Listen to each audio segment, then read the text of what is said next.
24절 말씀입니다. 창세기 5장 24절 말씀 우리 한 목소리로 함께 읽도록 하겠습니다. 시작. 에녹이 하나님과 동행하더니 하나님이 그를 데려가심으로 세상에 있지 아니하였더라. 아멘. 창세기 5장을 보면 이 뜬금없이 에녹이 나옵니다. 이렇게 쭉 셋 계열이라고 하는 이제 가인과 아벨 사건 이후로 이 가인은 또 다른 어떤 문명을 이루어 가게 되고, 이 아벨이 죽었는데 그 믿음의 계보를 이어갈 또 다른 자손을 허락하셨는데 그의 이름이 셋이었습니다. 셋에 의해서 이 후손들이 이어져 가는데, 그 족보들이 쭉 이어져 가는데 이 독특한 한 인물이 나오는데 그것이 에녹입니다. 오늘 말씀과 같이 별로 없어요. 사실은 이 기술한 것이 별로 없지만 일반적인 어떤 기술에서 뭔가 벗어났을 때 그 특징을 좀 잡아볼 필요가 있는 것 같습니다. 그것은 에녹이 하나님과 동행하더니라고 기록하고 있습니다. 여러분, 성경에 있어서 사실은 굉장히 중요한 주제 중에 하나가 바로 하나님과 동행하는 삶입니다. 여러분, 신앙의 궁극적인 목표와 목적이 뭔가 이렇게 질문했을 때 우리가 생각했을 때는 다른 어떤 것들이 있을 수 있지만, 저는 하나님과 동행하는 삶, 이거 자체가 신앙의 가장 본질적인 목표다, 이렇게 생각이 들어요. 목적 그 자체이기도 합니다. 여러분, 그러니까 이 구원이라는 것, 영생이라는 것은 하나님과 동행하는 인생에게 주어진 선물인 것이지 그 자체가 꼭 목적은 아닌 것 같아요. 여러분, 그러니까 우리가 이것을 좀 잘 구별할 필요가 있습니다. 그러니까 하나님과 동행할 마음은 전혀 없는데 영생이라는, 천국이라는 티켓을 따기 위해서 사형리를 그대로 이렇게 따라가지고 영접 기도를 진심으로 드리는 것이 아니라, 예수 그리스도를 왕으로 모시는 것이 아니라 그냥 주문처럼 한번 따라 해주는 것이 구원이 아니라는 것이에요. 여러분, 그 하나님과 동행하는 삶을 생각하지 않으면서 신앙생활을 한다, 이것은 굉장히 좀 문제가 있다, 이런 생각이 들어요. 여러분, 왜 신앙생활 하십니까? 이제 질문하면 정확하게 대답해 주세요. 그것은 하나님과 동행하는 삶을, 하나님과의 온전한 동행을 위해서 우리는 신앙생활을 하는 겁니다. 여러분, 그러니까 영생과 구원은 하나님과의 동행 안에서 주어지는, 하나님이 영원한 자존자이시고 영원한 생명이기 때문에 그에게 접붙여진 자들이 누리는 놀라운 생명인 거예요. 인간의 유한한 세계로서는 이해할 수 없는 생명이 주어지는 것인데, 그것이 우리는 영생이다, 구원이다, 이렇게 말하는 거예요. 여러분, 그러니까 우리는 천국 그 자체가 이 목표가 아니라, 그러니까 소위 말해서 죽어서 천국 가는 것 자체가 목표가 아니라, 이 땅에서나, 그리고 내가 죽었을 때에도 나를 끌어안으시고 내 전 존재를 이 영원토록 이렇게 존재케 하실 수 있는 유일하신 분, 바로 그 하나님, 생명 그 자체이신 분, 사랑 그 자체이신 분과 동행하는 것, 그것이 신앙생활의 목적이다, 이렇게 생각하셔야 합니다. 사실은 좀 주입식 교육이 필요한 것 같아요. 자기 멋대로 신앙생활하는 분들이 너무 많아요. 여러분, 우리의 욕망을 채워주기 위해서 우리는 신앙생활하는 것이 아닙니다. 우리는 이성교제하기 위해서 교회 오지 않아요.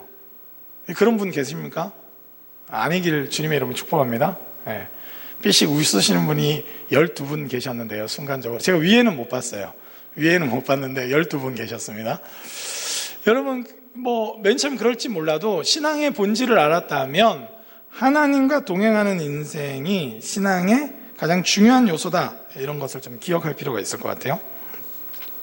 여러분, 우리가 어느 순간 신앙생활 하다가 우리 마음이 굉장히 딱딱해져 있고 의무감으로, 여러분 교회 오면서도 여러분은 사실은 딴 데 생각이 가 있고, 내가 회사에서 또는 학교에서 또 내일부터 시험인데 지금도 시험 범위가 뭐고 뭘 쳐야 되고 그런 것들을 계속 두뇌회전하면서 여기 앉아 있다면 좀 이렇게 안타까워 하실 것 같아요. 하나님이 여기 와 계신다면 전인적으로 와 계시길 바랍니다. 마음도 여기 계신 거죠. 생각도 여기 계신 거죠. 예. 하나님과 동행하는 것이 훨씬 더 중요한 거예요. 우리가 딱딱해지고 의무감으로 가득 차 있는 자신을 발견하게 됐다면 그때야말로 신앙의 본질적인 요소인 이 하나님과의 동행을 잃어버린 채 신앙생활하고 있는 자신을 발견할 수 있을 것 같아요. 여러분, 참고 말씀이 준비됐는지 모르겠어요. 오늘 저기 컴퓨터가 인터넷이 안 돼서 곤란해하고 있는데 제가 읽도록 하겠습니다. 일단은 되든 안 되든. 감사합니다. 준비해 주셨네요. 우리 방송실에 감사의 박수 한번 해주시면 감사하겠습니다. 훌륭합니다. 우리의 작은 섬김과 봉사를 통해서 한 예배가 이루어지는 것 같습니다. 감사합니다. 한번 우리 말씀을 좀 보도록 하겠습니다. 창세기 4장 19절에서 22절인데요. 제가 읽겠습니다. 라멕이 두 아내를 맞이하였으니 하나의 이름은 아다요 하나의 이름은 실라였더라. 아다는 야발을 낳았으니 그는 장막에 거주하며 가축을 치는 자의 조상이 되었고 그의 아우의 이름은 유발이니 그는 수금과 퉁소를 잡는 모든 자의 조상이 되었으며 실라는 두발가인을 낳았으니 그는 구리와 새로 여러 가지 기구를 만드는 자요 두발가인의 누이는 나아마였더라. 아멘. 가인의 족보에 보면 흐름은 누구를 낳고 누구 낳고 하고 나서 딱 그 족보와 또 상관없이 특징적인 한 인물이 나타나는데 그게 바로 누구냐면 라멕이에요. 라멕이 그러니까 가인 족보의 대표성을 좀 보여준다 이렇게 볼 수 있고요. 아까 전에 우리가 읽었던 본문인 에녹이 굉장히 그 셋 계열의 족보에 있어서 뭔가 특징을 말해주고 싶었을 때 한 인물로 이 창세기 기자는 이렇게 적었던 것 같아요. 그래서 딱 독특한 족보가 쭉 흘러가는데 툭 튀어나오는 뭔가가 있다는 거죠. 성경을 읽을 때 이런 거에 좀 주목할 필요가 있습니다. 그러니까 라멕의 그 가인의 족보에서 쭉 흘러가다가 라멕이 툭 튀어나오는데 그 사람은 두 아내를 맞이했어요. 그리고 굉장히 굉장한 이제 자기 자녀들을 낳는 장면들이 나오는데 보통 인물이 아닙니다. 가축 치는 자의 조상이고 또 이 유발은 수금과 퉁소 잡는 자, 우리로 따지면 음악계의 제왕, 그렇죠? 조용필, 이 정도, 가왕, 그런 느낌의 굉장한 자기 자녀가 굉장한 이 인물이 태어난 거예요. BTS 정도, 그 정도. 우리 아들이 제가 이름을 다 몰라서 B 한 명은 들어봤습니다. 하여튼 다른 사람은 아직 이름을 제가 체크를 못했어요. 한번 제가 BTS도 가까이 해보고 싶은 사람들 중에 한 명이기 때문에 한번 알아보도록 하겠습니다. 하여튼 내 아들이 그렇다. 굉장한 거죠. 여러분 자녀 중에 B처럼 되길 기도하는 분들이 있습니까? 제가 나중에 결혼하면 해가지고. 근데 이 유전자는 정직해요. 하여튼 그래서 여러분 너무 기대하지 마세요. 하여튼 유전자는 정직합니다. 하여튼 그러니까 자녀가 대단한 자녀들이 태어난 거죠. 그리고 두발가인이라는 사람은 이제 구리와 새로 여러 가지 기구를 만드는 대장장이, 우리로 따지면 대장장이의 조상격이고, 더 나아가서는 반도체 창시자다. 이렇게 아니면 전구와 여러 가지 전기의 에디슨급 되는 거겠죠. 하여튼 그 시대 당대에 굉장히 유력한, 그리고 문명에 있어서는 굉장히 중요한 인물이 됐다는 거예요. 업적들을 나열하고 있습니다. 4장의 그 가인의 족보의 특징을 보면 죽음이 기록되어 있지 않고 업적에만 굉장히 몰두되어 있는 것을 좀 살펴볼 수 있어요. 그리고 이 말씀 이후에 라멕이 노래를 하는데 어떤 소년, 여러분 그 소년이라고 해서 이렇게 하는 게 아니라 청년이라는 번역이 맞을 거예요. 청년이 자기를 좀 상하게 해서 내가 그 사람을 죽여버렸다는 것을 자기 아내들에게 자랑 삼아 노래를 합니다. 굉장히 폭력적인 문화에서 자기가 우위에 있음을 드러내고 있어요. 여러분 세상의 그 가치관들을 좀 잘 살펴보면 대체로 좀 업적에 집중합니다. 여러분 스펙이라는 단어 자체도 그렇고 우리가 스펙에 대해서 열광하는 것 중에도 어떤 것을 내가 해봤냐 또는 어떤 것을 소유했느냐, 이 doing과 having에 굉장히 많이 집중하는 경향이 있어요. 저는 코로나로 인해서 지금 이제 비행기를 잘 못 타시죠, 여러분? 지금 그런 상황이에요. 어딜 가봤냐? 거기서 무엇을 생각했느냐가 중요한 게 아니에요. 거기 가봤냐? 그 맛집 가봤냐? 이탈리아 로마에 있는 거기 바로 그 맛집 가봤냐? 이게 굉장한 이슈가 되어 있는 문화에 우리가 살고 있어요, 실제로.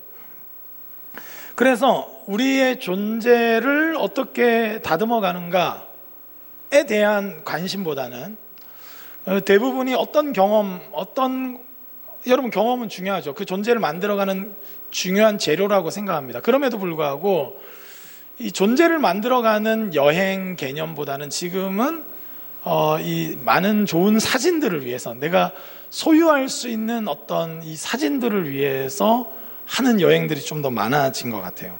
근데 그게 다 단절됐어요. 여러분들은 지금 뭘 하고 계십니까? 고민해 봐야 돼요. 여러분, 그런 문화에 약간 같이 들어가는 거 나쁘지 않아요. 극단적으로 가시지 않으면 좋겠어요. 내가 그 인스타에서 옛날에 막 그 여행한 거 올린 은지 언니 아는데 저분 바른 가치관인가? 이런 식으로 평가하는 말이 아니에요. 그런 거 아닙니다. 그런 활동이 있을 수 있어요. 그러나 우리가 중요한 것은 이제 업적과 어떤 소유적 개념에서 끊임없이 경험을 축적해 가려고 하는 이런 사고 방식이에요. 여러분, 그 가인은 인간의 불안함이 인류사에 있어서 대단한 일들을 많이 했습니다. 자기는 성공한 게 불안함 때문이었다, 이런 사람들도 많아요, 생각보다.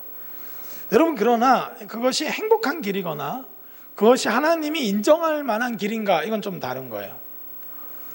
여러분, 많은 황제들 중에 자기 불안함을 해소하기 위해서 엄청난 건축물들을 지은 사람들이 많습니다. 진시 황제도 그렇고, 많은 헤롯 왕이 대표적인 경우예요.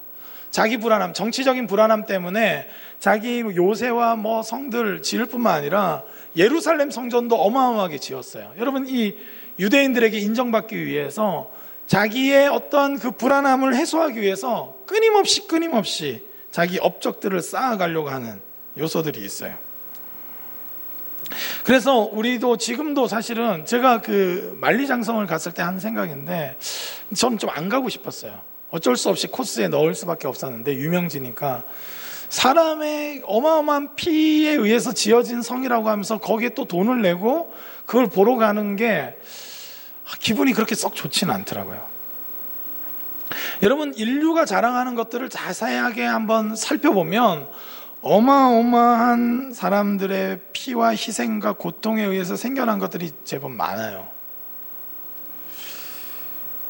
여러분, 그렇기 때문에 우리가 좀 주의를 기울일 필요가 있습니다.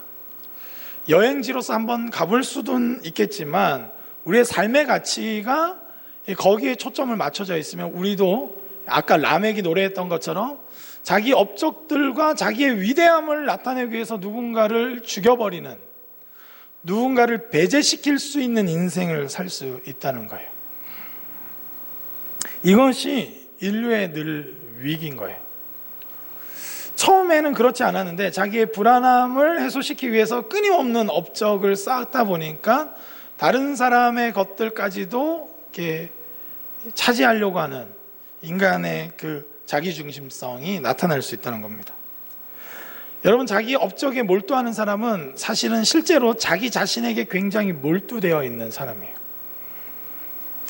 그래서 여러분, 스펙 쌓는 것, 어느 적정 기업에 들어가서 실력을 쌓는 것 반대하는 것이 아닙니다. 실력을 쌓으세요. 실력이 필요합니다. 그럼에도 불구하고 우리의 목적이 계속 오로지 나의 불안함을 해소하기 위한 어떤 소유와 자기 활동으로만 채우다 보면 자기 존재의 빈곤함으로 인해서 나타나는 현상들이 나타나요. 굉장히 성공을 했는데 굉장히 유치한 삶을 살고 있다든지, 굉장히 성공은 했는데 그 돈으로 말도 안 되는 행동들을 한다든지, 그런 일들이 우리 가운데 일어난다는 것입니다. 이 가인의 족보의 위대함을 성경이 의도적으로 빼지 않았어요. 기록했습니다. 후손들이 제법 잘 나왔어요. 그리고 문명사에 굉장한 일들을, 역할을 할 수 있는 것들을 했다는 거 인정해요. 그러나 그것이 깨어진 하나님과의 관계, 깨어진 인간과 인간의 관계를 회복하는 길인가, 그거에 대해서는 질문이 있다는 거예요. 우리가 하나님 나라를 추구한다는 것, 여러분, 문명사에 좋은 역할을 하는 것도 필요하지만 하나님 나라에 참여한다는 것은 자기 존재를 만들어가는 길이고, 존재와 존재가 교제할 수 있고 회복될 수 있는 길을 추구한다는 것이에요. 이것이 에녹의 모습인 겁니다. 짧게 기록되어 있지만 이 가인 족보와 셋 족보의 큰 차이는 바로 여기에 있어요. 그리고 5장을 보면 특이하게 죽음을 기록해요. 여러분 나중에 한번 살펴보시면 4장에는 가인 족보에는 죽음을 의도적으로 기록하지 않은 것 같아요. 근데 5장에는 죽음을 기록합니다. 인간의 유한성, 하나님으로부터 분리된 존재는 누구나 다 죽을 수밖에 없는 존재가 돼버렸다는 것을 말하고 있어요. 그리고 나서 그런 가운데서도 하나님과의 동행에 초점을 맞고 있다는 거예요. 그래서 에녹을 의도적으로 기록한 것 같아요. 동행했고, 우리가 주일학교 출신자들은 다 알죠. 죽음을 경험하지 않고 하나님께로 간 사람 이렇게 하면 저요 이렇게 해가지고 에녹 이렇게 나오죠. 또 한 명 이러면 왜 이러죠. 엘리야 이러죠. 이렇게 하죠. 또 누군가는 왜 하면서 예수님 이래서 틀렸어. 예수님은 죽고 다시 살아서 올라가신 거야. 이렇게 보통 성경학교 때 이런 일들이 있습니다. 그렇게 거론됐던 사람이에요. 하나님과의 동행이 뭔가를 의미한다는 것을 나타내려고 하는 것 같아요.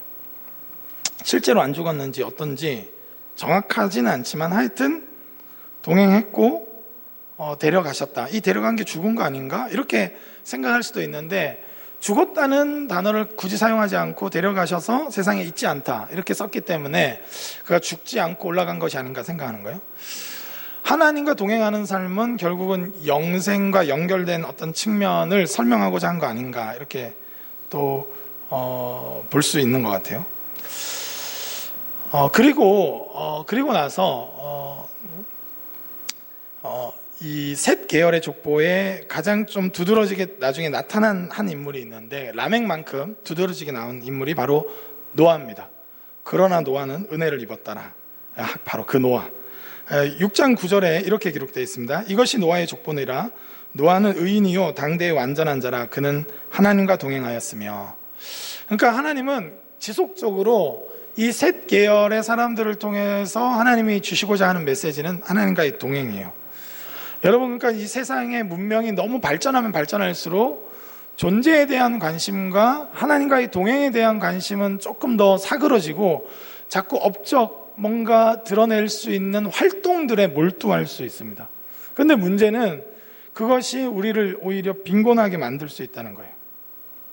하나님 앞에 머무르고 하나님을 의식적으로 인정하는 것, 그리고 뭔가 대단한 일을 하는 것보다 작은 일이라도 하나님과 동행해서 하나님께서 원하시는 방식으로 하는 것을 더 소중히 여기는 마음을 잃어버리게 할 수 있다는 거예요. 여러분 교회 안에서도 그렇죠. 옛날에 우리 막 교회 하면 막 1000명 모이는 교회, 10,000명 모이는 교회 뭐 이래가지고 이렇게 인원수가 목적이 됐던 적이 있어요. 그러다 보니까 방식이 성경적이지 않을 수 있는 것이죠. 문상을 뿌려 제끼고 또 이런저런 많은 활동들을 통해서 이벤트는 하는데 그 안에 본질적인 복음의 요소, 또 신앙생활을 하면 경험되어져야 될 하나님과의 동행하는 법에 대해서는 전혀 가르쳐주지 않은 상태에서 굳이 그냥 교회만 열심히 나와 달라는 일종의 구걸 비슷한 그런 모습의 교회들이 있었던 것 같아요. 지금도 있는지 모르겠어요. 지금은 이제 못하겠죠. 못합니다. 어떻게 우리는 앞으로 전도할 수 있을까 고민해야 돼요. 우리의 존재에서 나오는 빛으로 전도하지 않으면 불가능한 시대가 와버렸어요.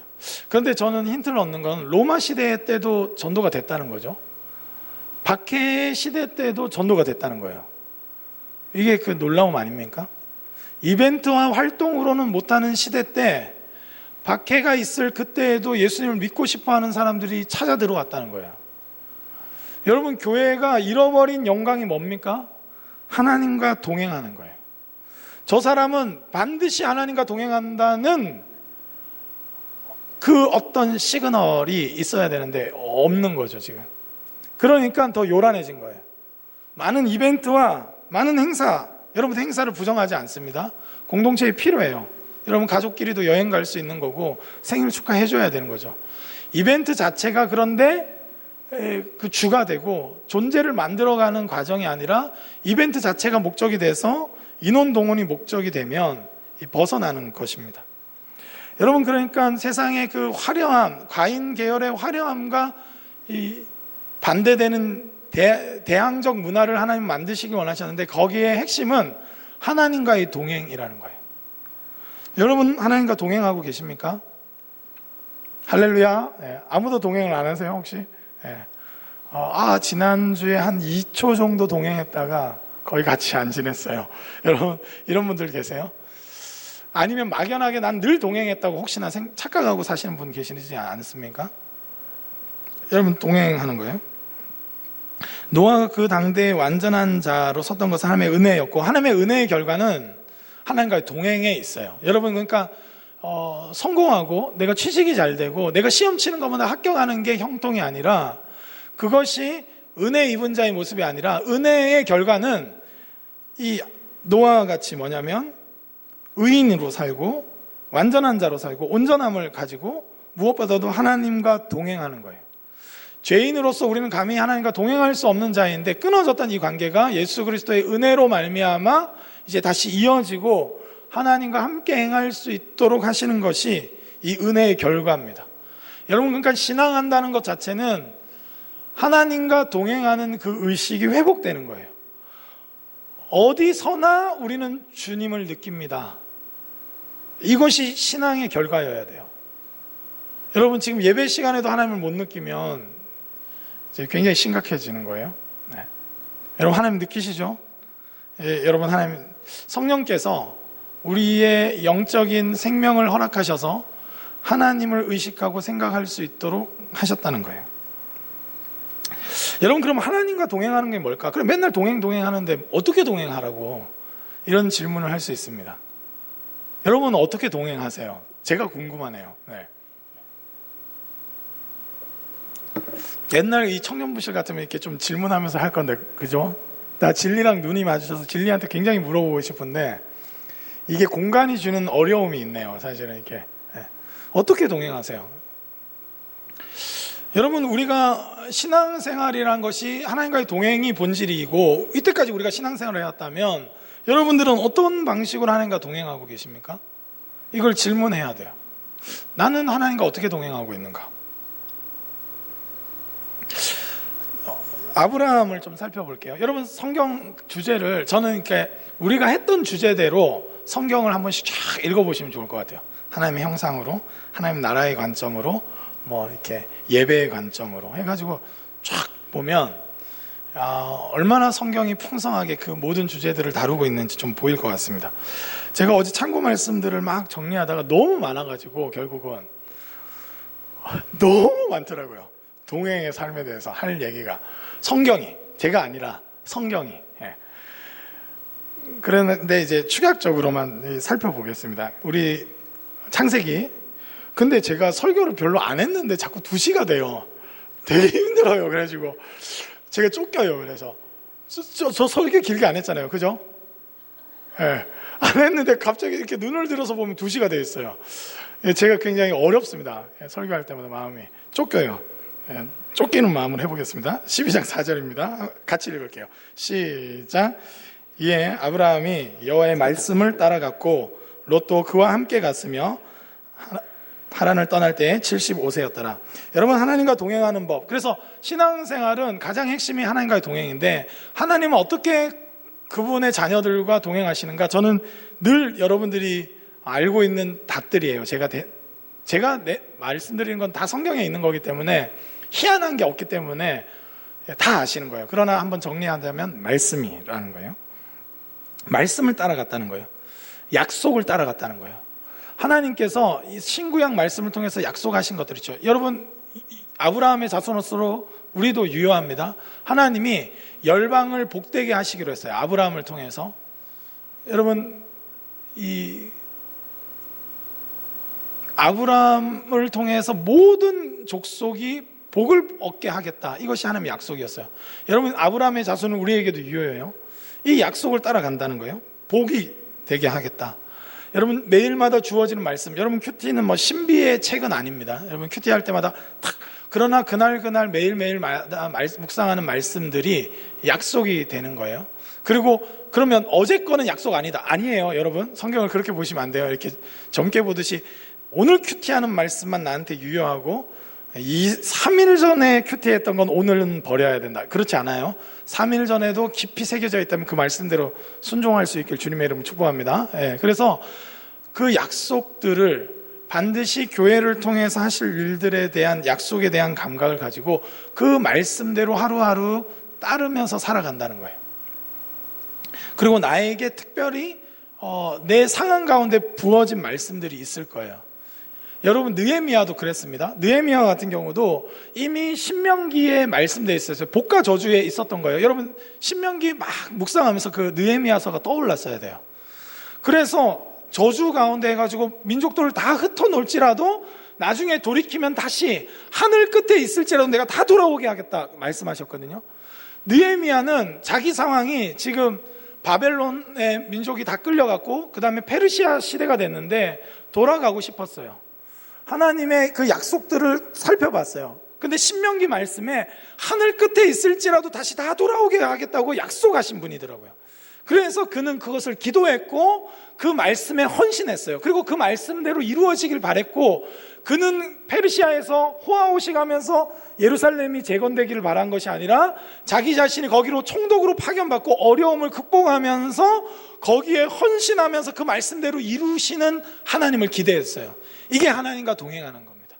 느헤미야는 하나님과 동행했어요.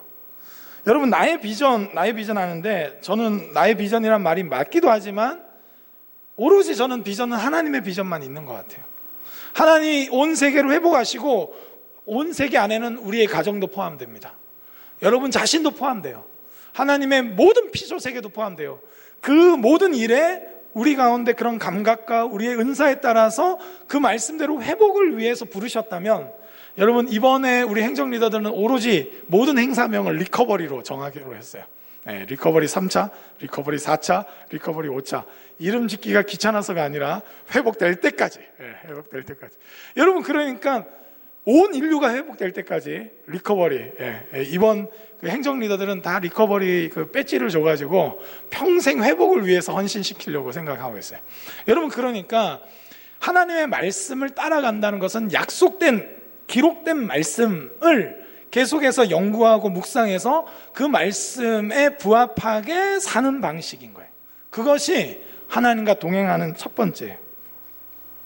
여러분, 이 노아에게 명령했을 때 순종했어요. 방주를 지어라 때. 여러분, 그 시대에 특별한 명령이 있어요. 여러분, 우리 한국 사회에 특별한 명령이 있을 수 있습니다. 여러분, 청년 세대에 특별한 명령이 있어요. 여러분, 자기 존재를, 여러분 말씀은 뭡니까? 그 말씀으로. 근데 먼저 중요한 것은 자기 존재에 대입시켜야 돼요. 여러분, 자기 존재가 먼저 평화한 존재가 돼야 돼요. 평화를 위해서 일한다고 하면서 자기 존재는 그렇지 않을 수 있다는 거예요.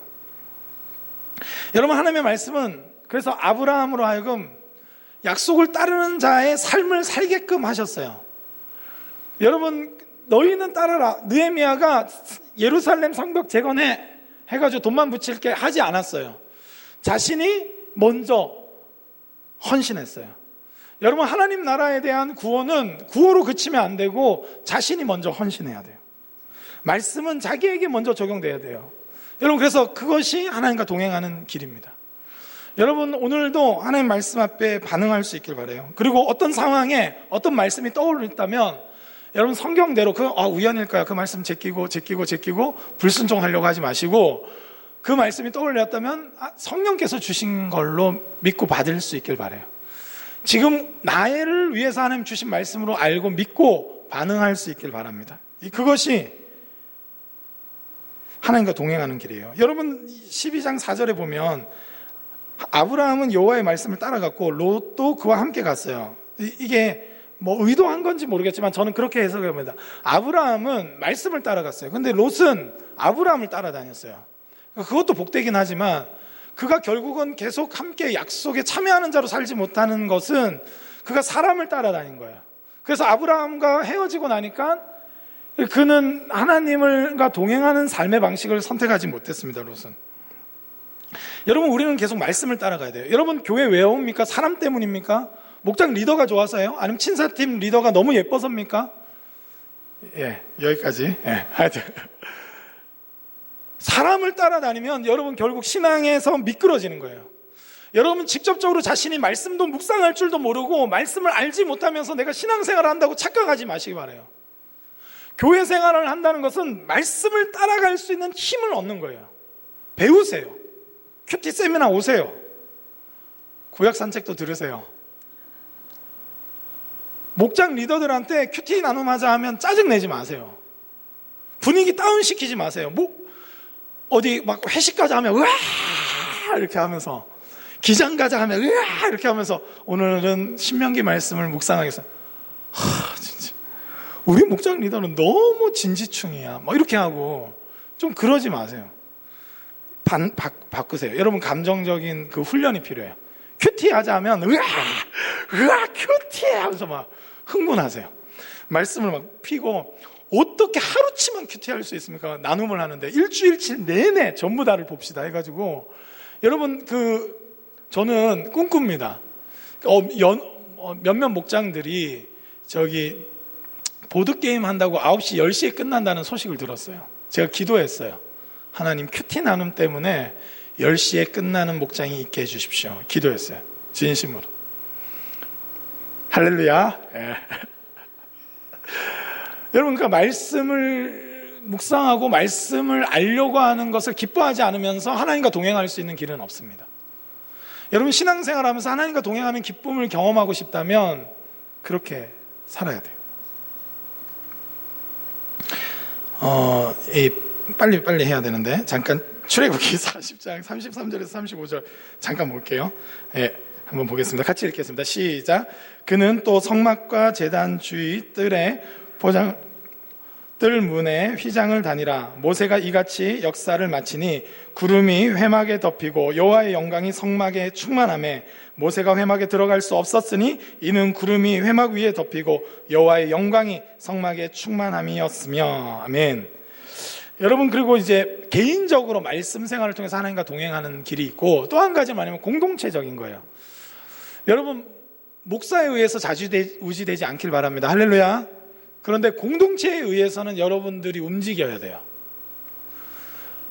여러분, 그러니까 하나님이 성막을 짓게 하고 하나님이 임재하셨어요. 공동체 전체를 그래서 구름 기둥과 불 기둥으로 인도하셨어요. 여러분, 공동체에 느껴지는 영적인 흐름이 있어요, 사실은. 여러분, 그 영적인 흐름에 같이 동참하려고 해야 돼요. 큐티가 강조될 때 같이 큐티 해봐야 돼요. 성경 공부가 강조될 때 성경 공부 해봐야 돼요. 다 소중합니다. 전도하자고 할 때 전도 해봐야 돼요. 그런 영적인 흐름, 하나님께서 구름 기둥으로 불 기둥으로 공동체가 같이 나아가고자 하는, 그래서 순종해서 나아가는 방향과 전혀 상관없이 나는 그냥 산속에 들어가서 계속 묵상하면서 지내겠다, 이런 방식으로는 하나님의 인도하심을 받기 어렵습니다. 여러분, 하나님과 동행하는 길은 개인적으로 말씀을 따라가는 것들이 있지만 그 모든 것들이 모여서 공동체적으로 우리를 이끄시는 하나님이 계시다는 것을 알아야 돼요. 여러분, 그래서 목장이 전체적으로 어떤 것들을 할 때 여러분 마음을 같이 해서 좀 따를 필요가 있어요. 가정에서 부모님이 갑자기 제자훈련 받았더니 같이 큐티 나눔하자고, 혹시 창호 형제 아버지가 그러시면 꼭 큐티 모임을 하시길 바랍니다. 그게 중요해요. 여러분, 그러니까 은혜 받아서 부모님이 뭔가를 하자고 했을 때 같이 공동체적으로 인도함 받는 게 굉장히 중요합니다. 그런 흐름이 있는 거예요. 여러분, 지금은 너무 개인주의에 흘러가서 영성도 개인화 너무 돼서 공동체적인 흐름과 전혀 상관없이 그렇게 하다 보니까 공동체적으로 인도함 받는 법을 상실한 거예요. 여러분, 그렇기 때문에 우리는 성령께서 우리 공동체를 지금 어떻게, 지금 기도해야 될 때구나, 전부 다 뭔가 기도에 이게 목말라하고 기도하면 막 터져나오고 할 때 거기에 깊숙하게 들어가서 동참해야 되는 거예요. 공동체가 세운 비전에 대해서 같이 동참할 필요가 있습니다. 여러분, 그렇기 때문에 공동체적으로 움직이는 훈련들이 좀 필요해요. 그것이 하나님의 인도하심을 받는 길이라는 거예요. 여러분, 신앙의 길은 독고다이가 아니에요. 혼자 가는 길이 아닙니다. 함께해요. 예수님께서도 두세 사람이 내 이름으로 모인 곳에 그들 중에 있다고 하셨어요. 두세 사람이 예수 그리스도의 말씀과 그분의 비전에 사로잡혀서 기도하고 나아갈 때, 그런 영적인 흐름이 생겨날 때 우리는 거기에 동참해야 합니다. 여러분, 이것이 중요한 거예요. 여러분, 이건 직장에서도 마찬가지예요. 학교에서도 마찬가지입니다. 하나님께서 어떤 영적 흐름을 줄 때, 전도할 수 있겠는데, 이런 감동을 주실 때 한 번쯤은 초대할 만할 것 같은데, 그럴 때 여러분 거기에 순종하시기 바라요. 그리고 그런 일들, 뭔가 일들을 완벽하게 해내고 하는, 최선을 다하는 그런 삶들을 통해서, 책임감을 다해서 하는 삶들을 통해서 하나님께서, 여러분 꼭 하나님께서 전도라는 직접적인 매개체를 사용하시기도 하지만, 여러분 회사인데 안 믿는 사람들도 섞여 있는데 좋은 흐름이 생길 때가 있어요. 저는 그것조차도 선하신 하나님께서 주신 기회라고 생각합니다. 여러분, 그런 흐름들이 생길 때 잘 포착해야 돼요. 그래서 도와줘야 돼요. 함께 해야 돼요. 여러분, 군대 가서도 막 선후임이 서로를 막 위로하고 이런 일들이 일어나면 그런 것들을 위해서 기도해야 돼요. 제가 지난번에도 몇 번 말했지만, 제가 ROTC 거기도 1년 차일 때, 2년 차도 아니고 1년 차일 때 그 술자리에서 이 QQ를 제안했죠. 인생에 있어서 가장 따뜻했을 때와 추웠을 때를 한번 나눠보고 싶습니다. 제가 그렇게 얘기했는데 한 선배가 덥석 물어가지고 했어요. 술 취해가지고 막 울면서 자기 가정 얘기를 하는데 놀라운 일들이 일어났어요. 제가 전에 섬겼던 교회에서 교역자 구역이 있었어요. 그때는 제가 구역장이었습니다. 그래서 제가 막내라는 이유로 구역장이었고, 그 전에 대부분 어떻게 했냐면, 이제 잠시 5분 내지 10분 정도 기도 모임하고 어디 먹으러 가고 어디 이렇게 찻집 가고 아니면 어디 구경 가고 그렇게 했었다는 이야기를 들었어요. 그래서 저는 결단했어요. 풍성한 나눔을 위해서. 그래서 이제 뭐 한 2시간 동안 나눴어요. 교육자 구역이니까. 네, 그래서 사모님들도 나누고 막 이렇게 했는데, 한 번도 얘기하지 않았던 자기 부모님의 죽음이나 자기의 트라우마나 이런 것들을 나누는 일들이 일어났어요. 물론 이제 담임 목사님이 안 계실 때 주로 그런 것들이 잘 나누시더라고요. 왠지는 모르겠어요. 하여튼 그렇게 했는데 은혜가 있었어요. 여러분, 그러니까 흐름이 있는 거예요. 안 될 때가 있는데 흐름이 있어요. 여러분, 직장에서도 좋은 흐름들이 있기를 기도하고, 직원이 직원을 서로 배려할 수 있는 움직임이 일어나길 기도하고, 그 가운데 우리가 그 모든 기반이 되시는 하나님을 소개할 수 있는 거예요. 여러분, 그렇기 때문에 이 공동체적인 흐름에 민감할 필요가 있어요.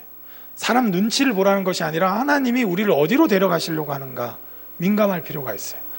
구름이 떠오르면 출발이다, 알아봐야 돼요. 그렇기 때문에 우리 청년구덕이 지금은 뭘 해야 될지를 알아야 돼요. 회복이죠. 네, 회복. 개인의 삶이 회복되고, 여러분, 그리고 성경에 대해서, 신앙생활에 대해서 다시 점검하는 거예요. 그런 흐름을 잡아야 돼요.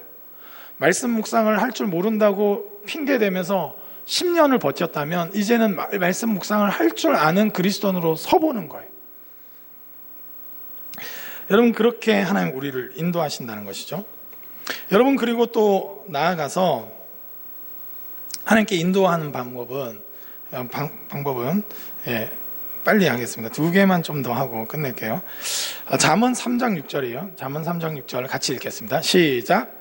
너는 범사의 그를 인정하라. 그리하면 내 길을 지도하시리라. 여러분, 이 범사의 모든 일에 그분의 주권을 인정시키는 거예요. 하나님의 인도함을 받고 싶고 하나님과 동행하고 싶다고 하면서 막 화나면 화를 내야지. 이거는 돈 문제인데 지금 장난쳐? 그렇게 하시면 안 돼요. 이건 연애인데, 이건 개인사인데 그렇게 하시면 안 되고, 모든 일에 하나님을 개입시켜야 돼요. 하나님을 초대하세요. 여러분, 부부싸움을 하시잖아요. 아직 못 해보시겠죠? 네. 나중에 결혼하셔서 부부싸움을 하잖아요. 하나님을 개입시킬 수 있길 바랍니다. 연인끼리 갈등이 일어나시잖아요. 하나님을 개입시키세요. 하나님을 초대하세요. 하나님, 우리의 관계를 다스려 주십시오. 기도하세요. 그리고 하나님의 말씀에 입각해서 이 문제를 어떻게 바라봐야 되는지 질문하고 말씀에서 답을 찾아야 돼요. 말씀은 아는데, 그리고 공동체에 대해서는 민감한데, 순간순간의 일에 대해서는 하나님을 개입시키거나 묵상했던 말씀을 적용하지 않는다면 우리는 하나님의 인도함, 하나님과 동행함을 누릴 수 없습니다. 개입시켜야 돼요.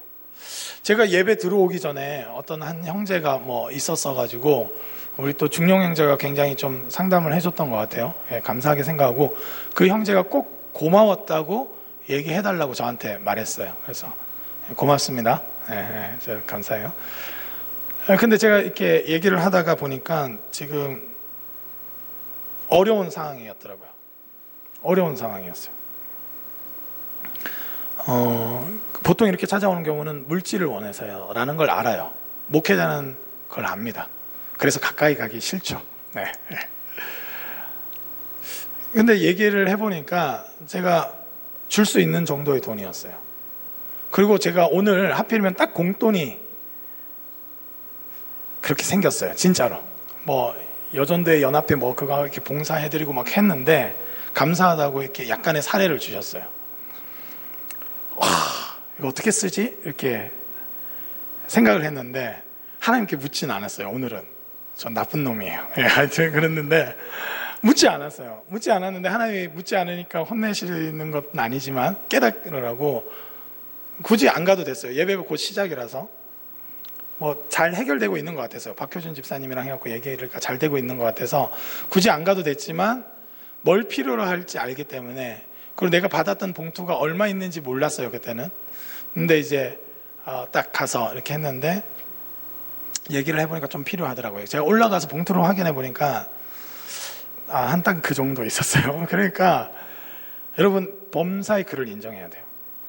예전에 제가 교회에 어떤 한 형제도 이 지갑을 잃어버렸다고 해가지고 이 헌금하려고 했는데 하면서 막 그렇게 했을 때 하필이면 제가 그 형제랑 얘기하고 저 가서 지갑에 있는 돈을 딱 봤어요. 딱 그만큼 있었어요. 하나님 너무 하세요 항상 저한테는. 여러분 근데 저희가 생각할 때는 너무 지성적으로만 흘러가다 보면 하나님께 순종할 기회를 여러분 잃어버릴 수 있어요. 여러분 그것이 필요합니다. 늘 너무 뭐 하나님의 음성 듣는 법 너무 그렇게 해가지고 말씀과 상관없이 너무 과도하게 그렇게 가는 거 저 반대입니다. 저 반대합니다. 그럼에도 불구하고 성경을 계속 토론 주제 정도로 삼고 성경 공부용으로만 삼다가 한 번도 내 삶의 범사에 그의 개입하심을 초대하지 못하면 여러분 우리는 하나님과 동행할 수 있는 길이 없는 거예요. 여러분 그렇기 때문에 범사의 글을 인정해야 돼요. 갑자기 공돈이 생겼다. 기도하시길 주님의 이름으로 축복합니다. 이런 거 할 때는 아멘을 안 하더라고요. 여러분 뭔가가 움직임이 느껴질 때 여러분 하나님을 개입시키셔야 돼요. 저희 아내랑도 이렇게 뭐 할 때도 뭐 왜 다툼이 없겠어요. 저는 부부싸움이 이때까지 없다고 생각하지만 저희 아내는 그렇지 않더라고요. 저만 없었다고 생각했고 갈등이 있었어요. 소리 지르면서 싸워야 저는 부부싸움이라고 생각해서 없었다고 생각했는데 소리는 안 질렀는데 삐지긴 하고 토라지긴 했더라고요. 예. 있었어요. 갈등이 있죠. 근데 그때도 하나님을 개입시켜야 되는 거예요. 하나님은 그렇게 일하실 수 있는 분이고 하나님은 그렇게 말씀을 주신 분이에요. 여러분 하나님과 동행하기를 원한다면 순간순간, 여러분 지금 예배드리는 순간순간도 여러분 계속 선택해야 돼요. 하나님을 선택할 것인가, 아니면 내 상식과 내 기질과 내 어떤 것을 선택할 것인가. 하나님이 영과 진리로 예배하라고 했는데 하나님께서 오늘도 여러분을 헌금 내실 때 고민하셨을 거예요. 하나님을 개입시키세요. 하나님 전재산 헌금하는 거 별로 안 좋아하십니다. 안 좋아하세요. 저는 확신컨대 전재산 헌금하는 거 별로 안 좋아하세요. 전재산을 하나님의 뜻에 부합하게 잘 쓰는 걸 원하세요. 여러분 그러니까 하나님을 개입시켜야 돼요. 순간 지출할 때도. 여러분 저희 아내가 얼마나 피곤하게 사는지 알겠죠? 뭔가 쇼핑할 때 우리 하나님께 물어볼까? 이렇게 어떤 그것이 필요하다고 할 때 하나님을 개입시킨 거. 여러분 그런 사소한 일조차도 하나님을 개입시키지 않는다면 우리는 언제 하나님과 동행할 수 있다는 겁니까? 여러분 저희 아내가 제가 이렇게 주저리 막 얘기를 좀 많이 요즘 들어 많이 안 했던 것 같아요. 특히 저는 저의 상태나 제 개인적인 얘기는 되게 많이 하는데 교회 일 얘기는 잘 안 해요 사실 집에서. 근데 이제 보니까 저희는 대화를 되게 많이 하거든요 부부가. 그런데 이제 교회 이야기를 너무 안 해주다 보니까 모르는 거죠. 뭐 무슨 갈등이 있는지 뭐가 있는지 아무것도 몰랐어요 저희 아내가. 근데 이제 다른 분들 다른 교회 분들이랑 만나면 남편과 교제가 거의 없습니까? 이런 질문을 자꾸 받는다는 거예요. 그래서 제가 이제 뭐 해줘야 되겠다 그러면 제 생각이 좀 들더라고요. 여러분, 그러니까 이 사소한 일에 대해서 끊임없이 대화하는 게 동행하는 거죠. 부부로서 원하는 거예요. 그런 사소한 감정의 움직임, 그런 고민들 알고 싶잖아요. 사랑하며. 주님과 동행한다는 것은 그런 방식으로 적용하는 거예요. 여러분, 근데 이제 아직 신앙이 좀 없는 분들은 이렇게 기도하고 개입시켰을 때 하나님이 정말 그렇게 감동을 주시고 말씀을 떠오르게 하시는 분인가 하는 고민이 좀 들 거예요. 그러나 이건 좀 훈련이 필요한 것 같아요. 여러분, 사람과 대화할 때도 이 훈련이 필요하잖아요. 내가 적절하게 소통하는 법을 배워야 되는 것 같아요. 그래서 여러분, 성경 공부나 큐티나 여러 가지 것들을 통해서 기도하는 법도 마찬가지고 끊임없이 좀 배우셔야 돼요. 여러분, 배움의 기회들이 좀 필요하고 그것을 그대로 적용시켜서 자신의 삶에 대해서 자꾸 초대해야 되는 것 같습니다. 그리고 성령님께 민감하게, 여러분, 우리가 그동안은 늘 성령님께 민감하게 반응하자고 해놓고 우리의 지성에 의해서만 판단할 때가 많은데, 여러분, 성령님은 실제로 인격적이시고 말씀하시는 분이에요. 우리 내면 교사처럼 끊임없이 용훈아 힘내 이렇게 말하시고, 요한아 할 수 있어 뭐 이렇게 말씀하시기도 하고 하시는 분이에요. 그러나 기록된 말씀을 통해서 끊임없이 보여주시죠. 그렇기 때문에 여러분, 우리가 늘 문제마다 하나님을 개입하실 수 있도록 하는 거예요. 마지막으로 하나님과 동행하는 법에 대해서 할 때 우리 마태복음 1장 23절만 하고 말씀을 맺도록 하겠습니다. 같이 읽도록 하겠습니다. 시작. 보라, 처녀가 잉태하여 아들을 낳을 것이요 그의 이름은 임마누엘이라 하리라 하셨으니, 이를 번역한즉 하나님이 우리와 함께 계시다 함이라. 아멘. 제가 아까 그 형제 만났을 때 굉장히 어려운 상황이고 분노가 가득한 상황이었어요. 사실은 이제 다른 예화를 준비했는데 하필이면 예배 전에 만나게 하셔서 그게 더 적절하겠다 생각이 들어요. 여러분, 방금 읽은 말씀은 예수님이 잉태되어서 이제 하실 것을 예언되어 있는, 이렇게 말씀하시는 천사가 와서 그의 이름을 임마누엘이라고 했어요. 예수님의 또 다른 이름은 임마누엘. 이 뜻이 뭐예요? 하나님이 우리와 함께 계시다. 하나님과 동행하는 것에 있어서 굉장히 중요한 게 있는데, 우리가 성령을 인정한다는 것은 좀 신비의 영역이 있어요. 이게 내 생각인지 사탄이 줬는지 성령이 주셨는지 구별하기가 좀 어렵잖아요. 첫째는 기록된 말씀으로 구별하는 것이 좋은 것이고, 두 번째로는 예수님이에요. 예수님이 임마누엘의 영이시고 예수님은 임마누엘 그 자체시기 때문에, 여러분, 우리가 복음서를 통해서 예수님이 하나님 나라를 선포하면서 어떤 것을 하셨는지를 면밀하게 볼 필요가 있습니다. 예수님은 누굴 죽이시지 않았어요. 예수님은 누군가에 대해서 폭력을 행사하시지 않았어요. 오른뺨을 맞으면 왼뺨을 대라고 하셨어요. 그러니까 예수 그리스도의 영의 인도하심을 받는 게 우리 그리스도인이죠. 여러분, 그러니까 번뜩번뜩 드는 생각들과 주시는 말씀들과 이런 것들이 있을 때, 이것이 과연 하나님께서 주신 것인가 이런 헷갈림이 있을 때, 그래서 예수님의 공생애를 잘 살펴봐야 돼요. 예수님이 누구신가를 알 때 우리는 예수님과 동행할 수 있습니다. 예수님이 어느 길로 가셨는지를 알 때 우리는 예수님을 따를 수 있는 것이죠. 그래서 결국 최종적으로 우리가 분별하는 길은 예수 그리스도세요. 그래서 이런 질문이 도움이 됩니다. 예수님이라면 어떻게 하셨을까? 저는 더 좋은 질문은, 예수님은 지금 그러니까 예수 그리스도, 여러분, 그러니까 더 좋은 질문은, 더 구체적으로 와닿으면 저는 이런 것 같아요. 내가 만약에 이런 문제에 있었을 때 조원종 목사님한테는 뭐라고 조언할까? 예를 들어서 부모님과 갈등이 있어요. 그래서 제가 만약에 찬미자매한테 내가 아버지랑 갈등이 있는데 어떻게 할까 했을 때, 목사님 당연히 이렇게 해야 되는 거 아니에요? 이렇게 조언하겠죠, 대부분이. 여러분, 근데 우리는 대부분이 어떻게 생각하냐면, 자기 자신에 대해서 적용할 때는 너무 관대해요.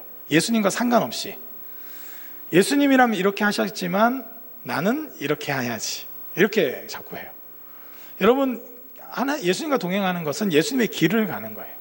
그러니까 예수님이라면 어떤 것을 하시는 분이신가를 우리가 바르게 안다면, 예수님을 따르는 우리는 그것을 선택해야 되는 것이죠. 여러분, 그러니까 저는 이제 성도들에게 보통 이렇게 많이 말하는데, 목회자한테 요구하는 만큼만 살아내시면 됩니다. 이런 질문이 오히려 이렇게 대답을 많이 드려요. 목사라면 이 정도 살았으면 좋겠다 하는 딱 기준치 있죠. 딱 그만큼 사시면 됩니다. 그러니까 갑자기 저한테 요구하고 싶지 않은 생각이 드신다면 잘못된 거예요. 요구하세요. 그리고 그만큼 자신도 사셔야 돼요. 여러분, 이것이 중요한 거예요. 예수님은 그렇게 살길 바라면서 나는 그렇게 살지 않길 바라는 우리의 욕망과 죄에 대한 합리화에서 벗어나야 돼요. 여러분, 예수님은 마땅히 그렇게 하실 분이고, 여러분, 예수님이 이 세상에 육신을 가지고 태어나셨어요. 육신적 욕구가 그대로 있는 분이라는 거예요. 참 인간이고 참 하나님이시라는 거예요. 예수님은 참 인간이셨다는 거예요. 그렇기 때문에 우리가 하나님의 자녀된 우리는 참 인간이시고 참 하나님이셨던 예수님을 따르는 거예요. 그래서 예수님 수준으로, 하나님은 예수님의 장성한 분량으로 그리스도의 장성한 분량으로 우리가 자라가기를 원한다는데, 예수님은 그렇게 하셔도 나는 그렇게 하지 않겠습니다를 없애버리는 것, 이게 제일 중요해요. 저도 그래요. 그 형제 가운데 있는 분노를 잠재울 수 있는 것이 보이는데, 그것은 기도만 해주는 것이 아니라 물질도 같이 주는 거였어요. 이용당하진 않았어요. 그분이 아주 잽실한 분은 아니었어요. 제가 볼 땐 진정성이 느껴졌어요. 저는 그래서 물질도 주고 같이 좀 기도해 주고 싶다 해서 기도도 해드렸어요. 예수님이라면 그랬을 거라고 생각해요.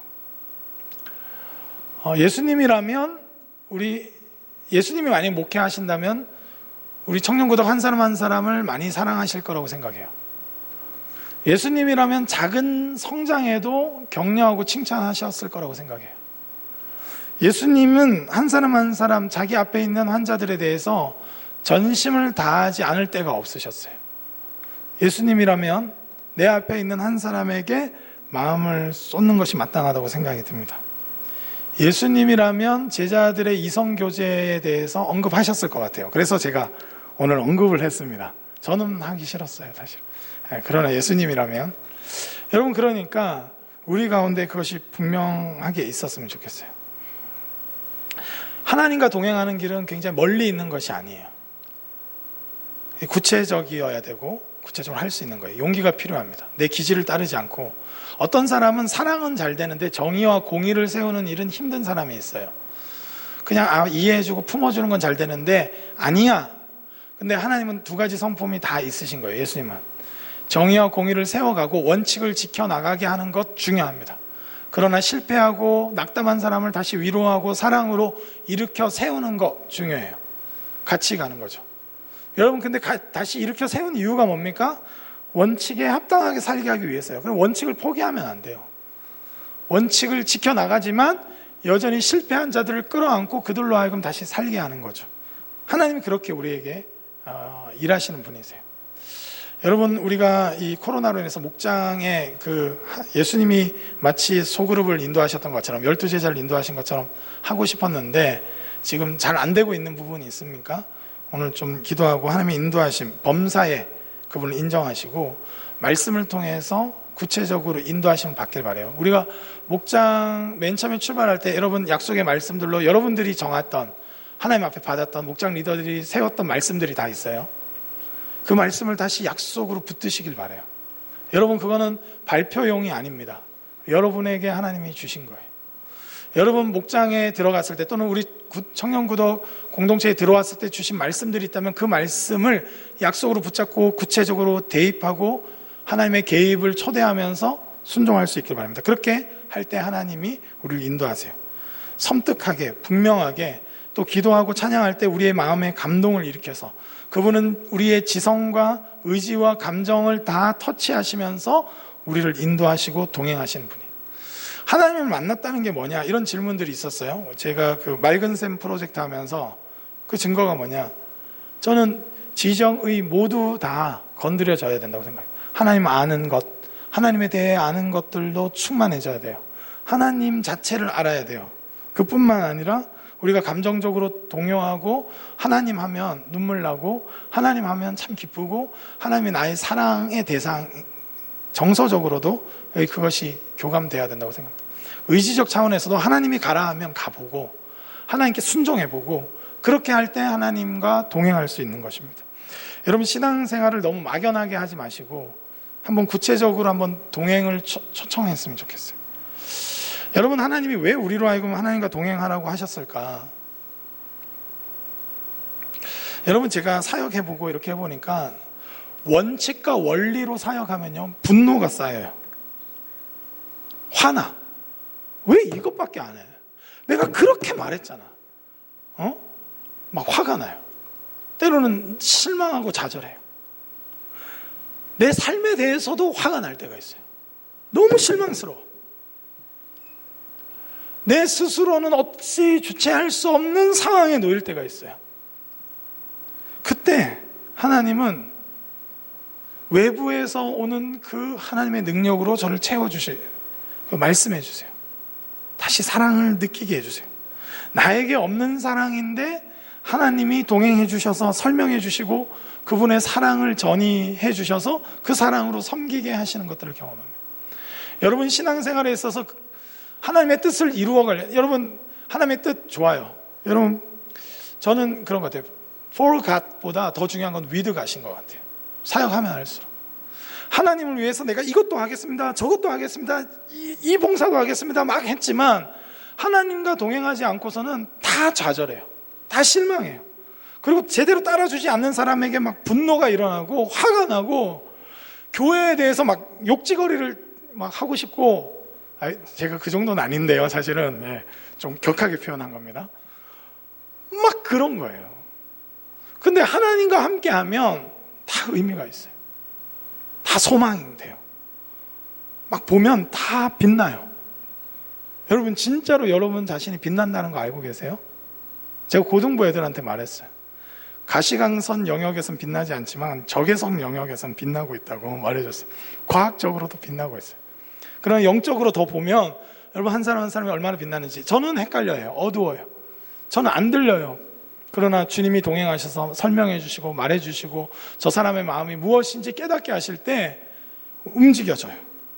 여러분 하나님을 위해서 살겠다고 하는 하나님 백성들에게 있어서 가장 중요한 것은 그래서 볼갓이 아니에요. 볼갓을 위해서 더 필요한 거 뭐냐면 위드갓이에요. 하나님과 함께하는 삶 없이 하나님을 위해서 사는 삶은 불가능합니다. 제가 생각할 때 성경이 그걸 말씀하고 있어요. 그래서 자기 존재를 하나님과 동행하면서 예수님을 닮아가고 하나님을 닮아가는 차원의 삶의 변화 없이 하나님을 위한 사역은 없는 거예요. 여러분 그렇기 때문에 모든 것에 하나님을 대입시키고 예수님을 따르고 예수님이라면 어떻게 하셨는가를 질문하고 기도하고 말씀 가운데 답을 얻어서 움직이셔야 돼요. 그렇게 매사 그렇게 어떻게 삽니까? 이런 질문이 있을 수 있어요. 이것까지는 안 하려고 했는데 여기까지 하고 마무리할게요. 네. 매사 어떻게 그렇게 삽니까? 매사 할 수 있어요. 매사 할 수 있고 또 한 가지는 결정적인 문제에 있어서 하나님의 뜻을 구별해야 될 때가 있어요. 이 자매입니까? 저 자매입니까? 네, 예를 들면 그런 거 되게 중요하죠. 그렇게 기도하는데 어떤 중요한 일이 있어요. A입니까? B입니까? 하는 중요한 일을 앞에서 하나님의 말씀을 통해서 분별해서 A라는 것을 깨달았어요. A라는 걸 깨달았으면 여러분 하나님의 뜻이 명확하지 않을 때는 가장 수동적으로 사는 게 그리스도인이어야 돼요. 가장 수동적인. 하나님의 뜻이 명확하게 드러나지 않았기 때문에. 근데 하나님의 뜻인 게 명확하게 드러났어요. 이 부분에 대해서는. 그러면 매 순간 그 말씀을 붙잡고 계속 순종해 가야 돼요. 아내를 사랑하는 것이 정말로 필요한 일이라는 걸 깨달았다면, 그리고 표현이 필요한 일이라는 걸 깨달았다면 매 순간 표현해도 사랑해, 아름다워, 너무 예뻐, 너무 하면서 끊임없이 설거지하면서 표현하고 끊임없이 여러분 이 일에 대해서 끊임없이, 그리고 끊임없이 하면서 하나님을 초대해야 돼요. 하나님 제가 주님의 말씀에 순종함으로 나갑니다. 너무 기뻐요. 너무 행복해요 하면서. 여러분 그러니까 중요한 일 앞에서 끊임없이 기도하면서 선택의 앞에서 있어서 하나님의 뜻을 질문하는 거 좋습니다. 근데 늘 질문하는 거 아니에요. 뭐 오늘 하나님 무슨 옷 입을까요? 뭐 옛날에 이렇게 너무 과도히 성령론으로 가신 분들은 막 하나님 별로 관심 없어요, 여러분.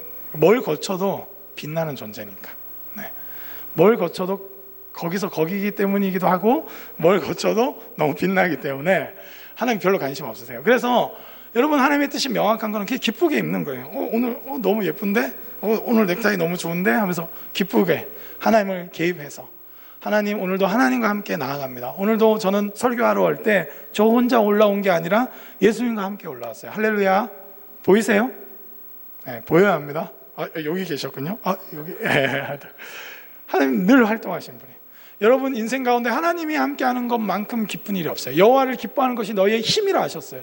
여러분 우울할 때가 있을 거예요. 직장에 치이고 말 안 듣는 이 직원이 있고 여러 가지로 힘든 상황들 앞에 하나님을 초대하세요. 그 말씀을 떠올리세요. 그리고 구체적으로 순종하세요.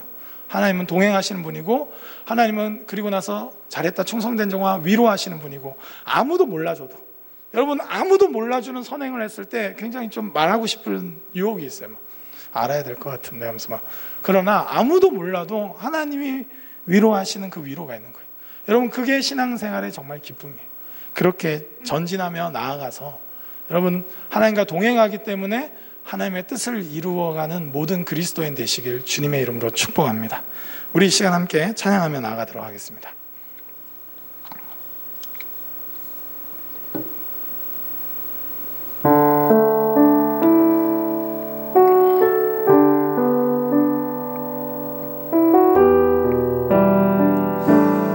우리 함께 고백하며 나아가겠습니다. 주의 사랑이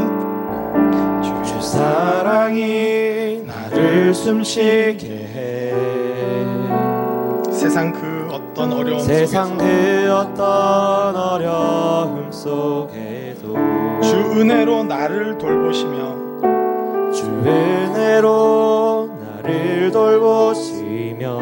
아멘. 주님 세상 끝날까지 지켜주시네. 주님이 지금 함께하고 계십니다. 우리 다시 한번 고백합시다. 주의 사랑이 나를 숨쉬게 해. 숨 막힐 정도로 답답한 일들이 있다 할지라도 주님 앞에 나아갑시다. 세상 그 어떤 어려움 속에도 아멘. 주 은혜로 나를 돌보시며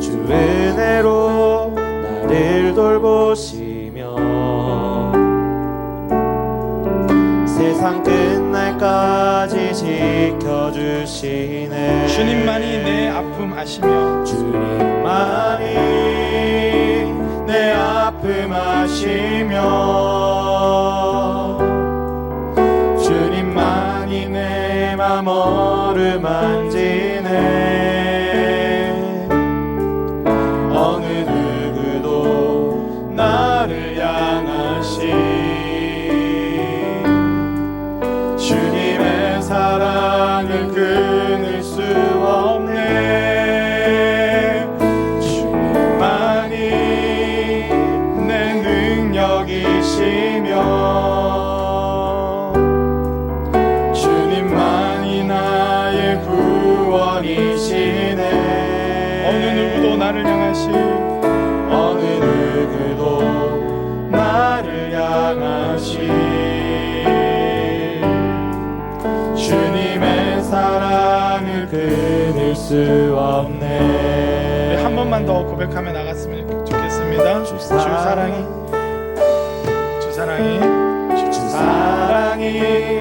나를 이끄시네. 세상 그 어떤 어려움 속에도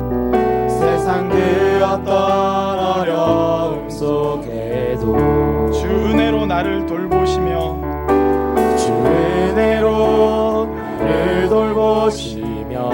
세상 끝날까지 지켜주시네. 주 사랑이 나를 이끄시네. 주 사랑이 나를 이끄시네.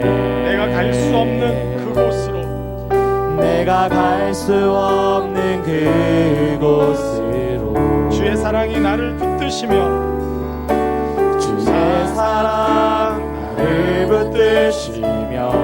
세상 끝날까지 인도하시네.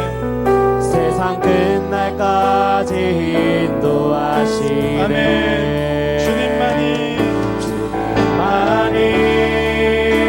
내 아픔 아시며 주님만이 내 맘 어루만지네. 주님만이 내 맘 어루만지네.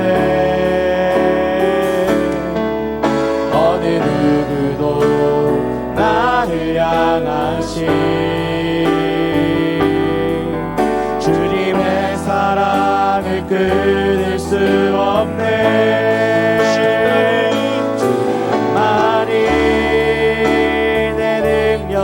구원이시며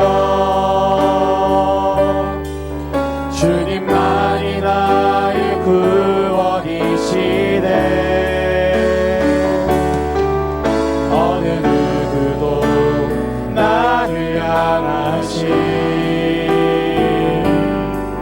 주님의 사랑을 끊을 수 없네. 업적을 자랑하던 이 가인의 족보와 다르게 하나님과의 동행을 추구했던 셋 계열은 그래서 오히려 피조 세계를 보존하고 하나님의 뜻을 이루어갈 수 있는 노아를 통해서 그 일들을 행하셨습니다. 세상이 업적을 이루는 사람들에 의해서 다 갈 것 같지만 하나님과의 동행하는 사람을 통해서 피조 세계는 보존되고 사람들은 구원을 얻는 것입니다. 우리가 하나님을 위해서 뭔가 열심히 달려가겠다 했지만 너무 쫓기다 보니까 우리의 존재를 만들어가거나 우리 곁에 둔 존재를 부정해 가면서 너무 일들에 매몰되고 내가 이루고자 하는 어떤 업적에만 집중했던 건 아닌지 돌아보면서 하나님 주님과의 동행이 필요합니다. 이 일을 끝까지 해내기 위해서 오히려 주님과의 동행이 필요합니다. 내가 지칠 때도 낭망할 때도 계속 사랑할 수 있으려면 주님과의 동행이 필요합니다. 내가 직장에서 바르게 끝까지 정직하게 해낼 수 있으려면 주님과의 동행이 필요합니다. 내 상한 마음들, 아픈 마음들도 위로하실 수 있는 분은 주님밖에 없습니다. 내가 주님을 위해서 하나님 나라를 외치고 있지만 이 비전조차 온전히 이루어 가려면 주님과의 동행이 필요합니다. 주님, 저와 함께 하여 주시옵소서. 말씀을 따르며 말씀 가운데 함께 해주시고 성령께서 감동하셔서 끊임없이 우리에게 신호를 주실 때 구체적으로 범사의 주님을 인정하며 따르기를 원합니다. 공동체 전체의 영적 흐름을 통해 저를 인도하실 때 순종하며 한번 따라보기를 원합니다. 주님, 주님과의 동행이 필요합니다. 우리 삶 가운데 개입해 주시고 역사해 주시고 다스려 달라고 우리 시간 우리 삶을 확 열어 제끼고 성령님을 초대하며 우리 시간 합심해서 함께 기도하며 나가기 원합니다. 하나님 아버지, 이 시간 주님을 초대합니다. 주님이 필요합니다. 주님과의 사랑 주님 아니고서는 할 수 없습니다. 주님을 위한 사역인데도 주님 없이는 불가능합니다. 주님의 마음을 내 앞을 마시며 주님만이 내 마음을 만지네. 하나님 도와주십시오. 하나님과의 동행, 나를 향하시 범사의 주님과 동행하기 원합니다. 기쁨으로 행하기 원합니다. 주님의 사랑을 끊을 수 없네. 만일 내 능력이시며 주님만이 나의 구원이시네. 어느 누구도 나를 향하시